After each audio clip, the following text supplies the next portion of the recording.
The Fox and the Mango Tree. The sun hung high in the sky, casting its golden rays over the quiet forest. The air was warm, carrying the sweet scent of ripening fruit. Among the dense greenery, a single mango tree stood proudly, its branches heavy with plump, juicy mangoes.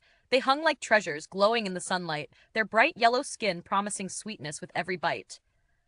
A fox, with sleek fur and sharp eyes, had been wandering through the forest. Her stomach rumbled, a deep hunger gnawing at her as she searched for something to eat.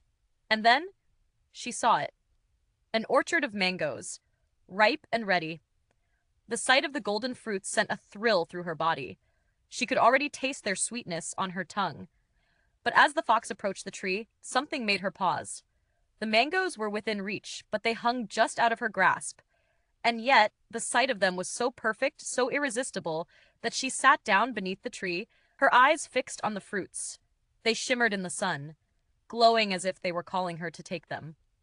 The fox sat there, mesmerized. Time seemed to slow down as she gazed at the mangoes, her mind lost in their allure. She thought about how sweet they would taste, how they would fill the emptiness in her belly. The longer she stared, the more she could almost feel the cool, smooth skin of the fruit beneath her paws. She was so close, yet somehow she couldn't move. Minutes passed, then hours. The shadows grew longer as the sun began to dip below the horizon. The fox's hunger grew with every passing moment, but her eyes were still locked on the mangoes. She felt a strange mixture of impatience and satisfaction, as if just being near them was enough. But as the light began to fade, the quiet sound of flapping wings broke the stillness. The fox's ears twitched, and she turned her head. A flock of birds, their wings beating the air, descended on the mango tree.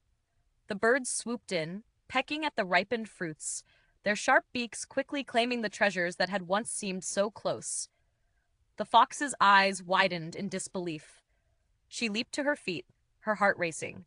But it was too late. The birds had already taken the mangoes, leaving nothing but bare branches and a few fallen fruits scattered on the ground. The fox stood there, her mouth agape, as the last of the mangoes disappeared into the birds' sharp beaks.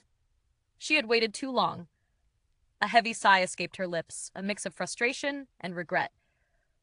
She had spent so much time admiring the mangoes, waiting for the perfect moment to take them, that she had missed her chance. The birds had taken what she had wanted, and now nothing was left but a feeling of emptiness in her heart. The fox turned and slowly walked away, her hunger still gnawing at her. But as she walked, she couldn't help but reflect on her mistake. She had been so consumed by her desire, so focused on what she wanted, that she had lost sight of the fact that sometimes waiting too long means missing the opportunity altogether. And so the fox learned a lesson that day, that sometimes the best time to act is when the opportunity is within reach. Because if you wait too long, you might just lose everything. If you enjoyed this story, please like, share, and subscribe to help the channel grow.